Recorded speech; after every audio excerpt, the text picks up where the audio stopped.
In this video, I'll show you how you can fix Fortnite is not launching on PC. The first thing you want to do is open up Epic Games, search for Task Manager, Details, press anywhere and press F. Look if you have Fortnite open in the background.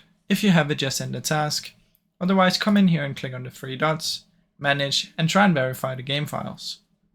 Once you've done that, open the location here, Fortnite Game, Binaries, Windows, scroll down and find this one, right click, Properties, Compatibility, activate these two, apply and OK, see if the game works now.